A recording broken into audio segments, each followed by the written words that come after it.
Diyan po si Kalingap Rab, no? Pugong Biyahero. Ito po yung mga kilala ko, ha. Daddy Frankie, Tekram, no? And to si Kalingap Dan, no? Si Kalingap Dan. So Ibana Alawi.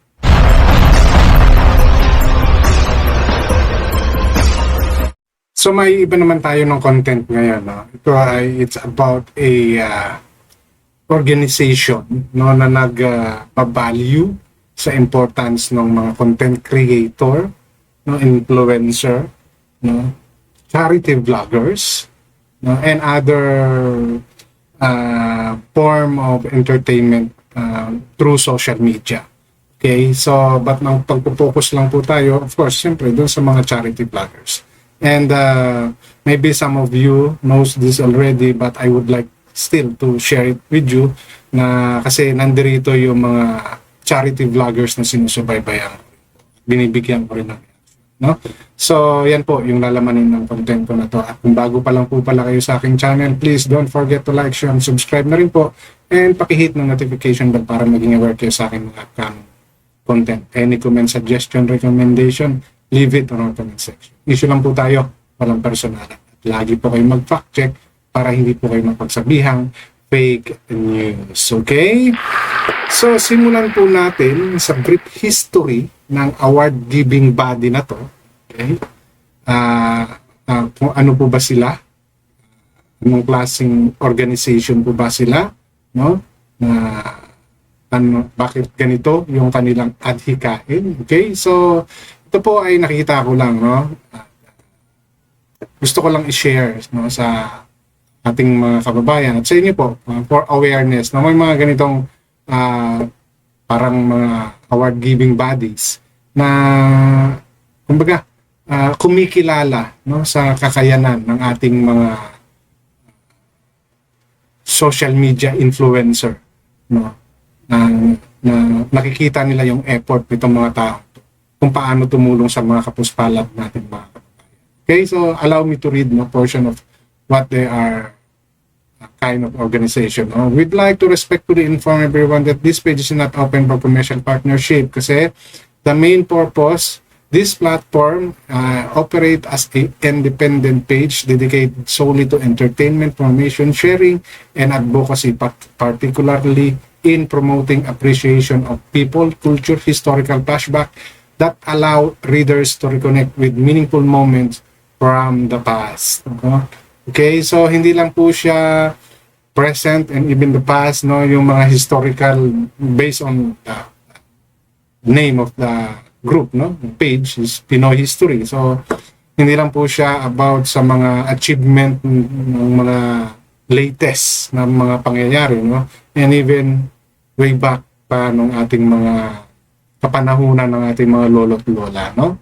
Our goal is to provide engaging and educational content for our audience without commercial influence. For this reason, we do not accept promotional posts, brand advertisement, sponsorship placement, or marketing collaboration, which means ayaw nila nung kinokontrol sila. They are independent body, no, na ayaw nang na-impluensyahan yung kanilang selection or yung kanilang process of sharing the information and kumbaga pagkilala sa mga taong gusto nilang bigyan ng parangal.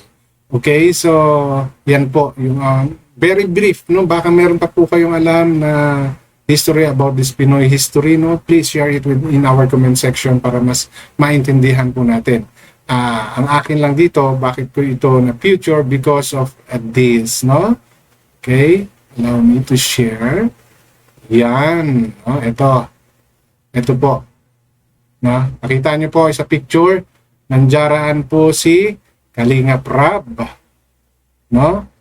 Pugong Biyahero. Ito po yung mga kilala ko, ha. Daddy Frankie, Tekram, no? And to si Kalingap Dan, no? Si Kalingap Dan. So Ibana Alawi. Pero yung talagang well, maybe some of them are kilala nyo pa, no? Pero ako yun yung kilala ko, no? Kasi nagre-reaction po ako dyan kay Kalinga Prab, kay Pugo, not yet, no? Pero kay Daddy Frankie and kay Tekram, no? Dito pong tatlong to yung mga kilalang kilala ko. And even Pugong Biyahero, kaya lang, wala pa po akong content about him, no? Pero dito kay Daddy Frankie, especially kay Tekram, talagang mga kilala ko po yan. No? Kaya po natawag ang aking atensyon dahil they are nominated. No? Okay. So, basahin po natin kung anong meron ito. No? Pinoy history. Out of 102 inspirational vloggers, only made 40 into the official voting list. So, selection of 40 lang to. No? So, may criteria po rito. No? Tingnan natin muna kung anong bigyan lang nito. The Philippine Blogger Awards 2026 has officially narrowed down its pool of 102 nominated inspirational blogger to a highly selective top 40 who will now advance to the official voting stage. No? So, parang ano to, in coordination with the Philippine Bloggers Award. No? Parang ganon.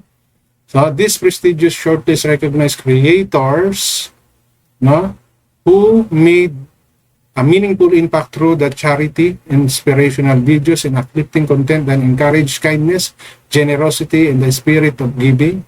This creator uses their platform not only to entertain but also to inspire positive change, help people in need, and remind others of the importance of compassion in giving back to the community. So, pasok na pasok po yung ating mga charity vloggers, no? And katulad nga no, beside from helping our in needs, no, they can also share informative content, no, encourage kindness, generosity, in the spirit of giving.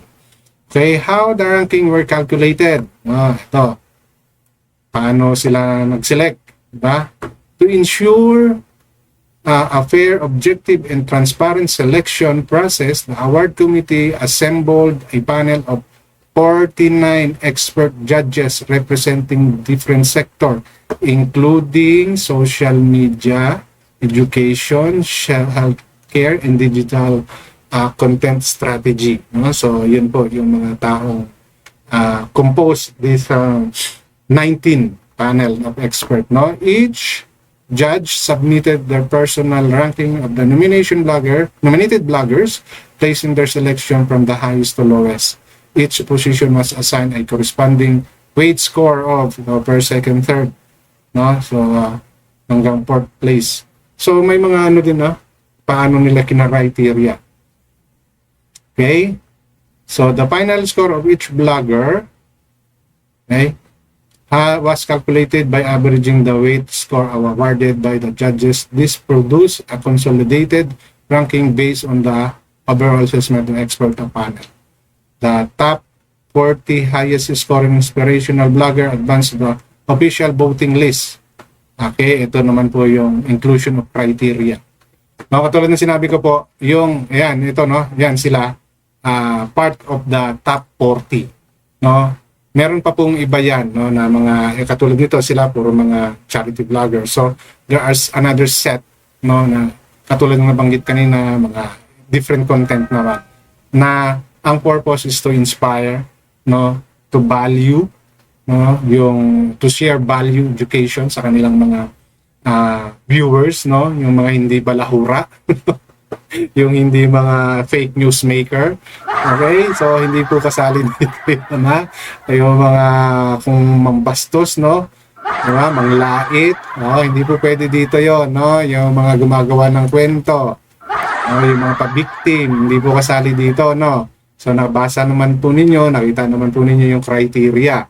No? So, another here is the inclusion of criteria to qualify for consideration. Nominees were evaluated based on the following standard. Okay? Creator primarily produce content in the Philippines. Okay? So, po mo na yan, Pilipinas. Kasi ang award-giving body nasa Philippines. No? They avoid excessive use of profanity, vulgarity, or offensive language in their video and public interaction. Okay? So, bawal ang balahura, bawal yung mura ng mura, bawal yung kung mang-insulto, no? Offensive word, no? So, bawal po yun. Oh, they maintain positive, respectful, and constructive tone, avoiding unnecessary negativity or hate towards others. No? So, yung mga salaulang mga nagre-reaction, nagko-comment, na labas po dito, okay? Their content encourages kindness, learning, constructive dialogue, and respectful communication, both on and off camera. Okay? So, hindi lang hindi lang mabait sa harap ng camera. No? Pagtalikod, balahura din pala. So, bawal din po yun. Okay? Then, their overall online presence demonstrate the potential to serve a positive influence and source of inspiration to their audiences. Okay? So, yun nga po, katulad na banggit ko, pasok po dito sa top 40, no? So, may kanya-kanyang set po, no? Parang ganon, yung sa 40 na yon. Based po sa understanding ko, no? Parang hindi naman po lahat ito 40 vloggers talaga na into ang content is charity vlogging, no? Okay, so most of them, kasi itong nandirito, no? I don't know the others, kung ganun din po ba sila, pero I'm not sure. Pero the good man yan, I think same thing, no? Charity vloggers din siya. But the rest, I'm not sure, no? Ang sure lang ako rito is si Kalinga Prab, si Pugong Biyahero, lalong-lalo si Daddy Frankie at si Paring Tekram, no? So, they are known for being a charity blogger who really helps, no? I'm not saying the others, no, like Ibani Alawi. No? Alam ko nagsa-charity din si Ibana, but beside from being a charity vloggers, may iba pa rin siyang content, diba? But all good vibes yung kay Ibana rin naman. And the rest, maybe they are also same with Daddy Frankie and Tekram and Pugong Biyahero, no? And sila po yung maglalaban-laban. No, maybe sa category to. No, there are other category na paglalabanan. Kaya lang nag-select sila ng 40, something like that, based on what I read to you right now, no? So ganun ko po tinitingnan. Ang nakakatuwa po kasi dito, diba, kasama yung mga hinihangaan nating vloggers. Ako, si Tekram, si Daddy Frankie, Pugong Biyahero, and Kalinga. Kilala ko kasi sila, no? I'm creating content, no? I'm creating reaction sa mga content nila. Maybe the rest, same thing, no? But I'm not aware of them. Okay, so kung kilala nyo po sila, please share it on our comment section. So nakakatuwa lang na may mga ganitong klaseng mga award-giving bodies that give credit to them, no? Na hindi po lahat ang iniisip ay dahil kumikita, kaya ginagawa nila. Yun po yung sa akin dito. Nakakatawa po, kahit na nominated pa lang sila, no? Ang point ko po dito is nare-recognize, no, yung kanilang effort. No, it's not just about the earnings they got from doing this. Di ba? It's the appreciation from award-giving body like this one, no? Na talagang nakikita nila kung paano tumutulong at nagbabago ng buhay itong mga ganitong charity vloggers. No?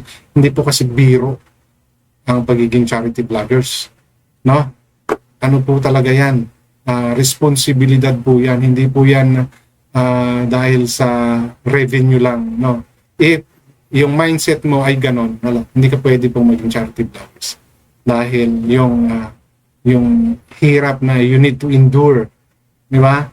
Kahit like Daddy Frankie, no, siya po yung pinaka-among sa aking mga nakilala, no, na mga charity vlogger na he went beyond and above para lang po marating yung ating mga kababayan, like yung mga isolated, no, especially dito sa mission niya sa Davao or sa part of Mindanao, no? And maybe the others, no, I know Pugong Biyahero, same thing, no, bundok din, mga aitas ang mga tinutulungan. So kahit sino yung manalo sa kanila dyan, no, masaya pa rin po ako. Yung mapabilang lang po itong mga taong ito sa top 40, kahit sila, masaya na yan. No? Hindi po nila ginawa yung mga bagay na ginagawa nila ngayon para po mapasama sa mga ganito. Kumbaga, these are just consolation on the effort that they are doing.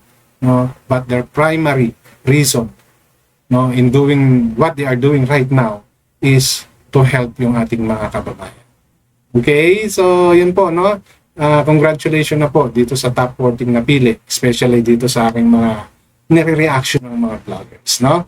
So, yun po yung gusto kong share sa content ko na to, and I hope let's continue supporting these vloggers na to, especially those vloggers na may respeto, no? Alam yung kahalagahan ng kanilang pagiging content creator and influencer, no? Na hindi lang po sila nandirito sa social media para kumita, no? Nandirito po sila sa social media to influence in a good way, no? Hindi po turuan tayong mambalahura, gumawa ng mga picture ng pang-asar, murahin, insultuhin yung physical feature ng kanilang mga kinaiinisan, no? Yung mga ganong bagay po, huwag niyo pong intindihin. No, hindi po yun nakakatulong sa inyong personalidad. Alright, so yun lang po ang gusto kong i-share dito, and hanggang dito na lamang. Maraming salamat.